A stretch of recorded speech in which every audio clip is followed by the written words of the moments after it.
And now I'll turn to Director Woolsey. Thank you. I think these talks are worse than worthless. I don't think we should be in them.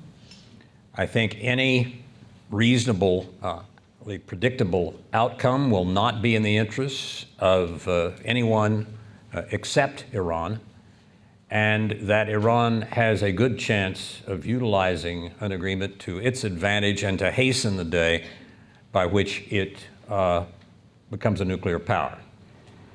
The world in which Iran is a nuclear power, even with one weapon, is a very different world than the one we live in today.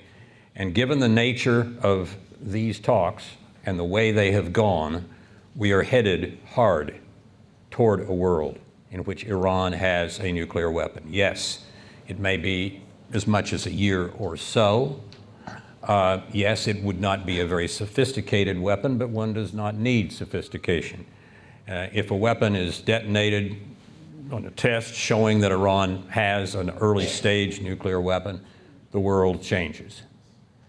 And I think continuing to pursue these talks is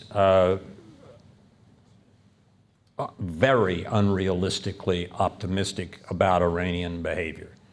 They have not done anything to help us understand their previous military work, to acquiesce in what's very important, the movements of their technology and the development of their technology. They have not done anything to permit us to looking toward the future, to appear as if we're going to be able to have access to all sites, including military sites. Nothing that they have said or done in the last year or so has been of use or utility to those who want to stop their progress toward nuclear power, whether that's here in the United States or among the brave Iranian dissidents in Iran. I think that we will certainly be met by lots of taqiyya and lots of strategic maneuvering. The Persians invented chess. They are good at it. They're good at strategy and planning. And they will do everything humanly possible to get as quickly as possible to having a nuclear weapon while lying and deceiving us, their negotiating partners. I have been an advisor to one set of nuclear negotiations for the United States, a delegate to two, and then chief negotiator and ambassador to a fourth negotiation, the Conventional Armed Forces in Europe talks back in '89 to '91. I have studied arms control negotiations quite a bit, and as I said, participated in some. I have never seen anything close, even from the Soviets, to the lack of willingness to cooperate in anything that would be rational or reasonable as an ultimate agreement than this.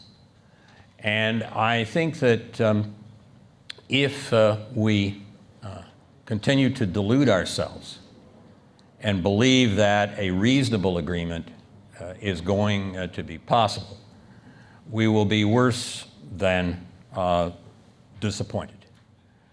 We will find in some months to a year or two that we wake up one morning and Iran, as a country that now has a nuclear weapon or weapons, is beginning to issue its edicts. Who will it order around next after it uses the Houthis, after it uses its control over Hezbollah, after it uses what it can orchestrate in Iraq? What will its next move be? Its next move will be bolstered by it being a nuclear power, by everyone realizing that now they have to make sure they don't offend Iran in any major way, because it will play that nuclear card very, very shrewdly. We can be, I think, quite assured of that. What can we do about it? Of course, the ideal solution is for a democratization.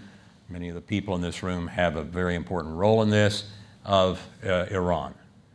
And 2 years ago, when asked what ought to happen, I would generally respond, yes, that ought to be our focus. I still like it being a major focus, but we are virtually out of time. I think we are going to have to prepare to use force against Iran, against not only its nuclear capabilities, but against all capabilities of the IRGC, the Quds Force, the rest of its instruments of state power. We should do this and plan this in such a way that when we use force, we do not damage any more than absolutely essential the Iranian civilian economy or civilian infrastructure.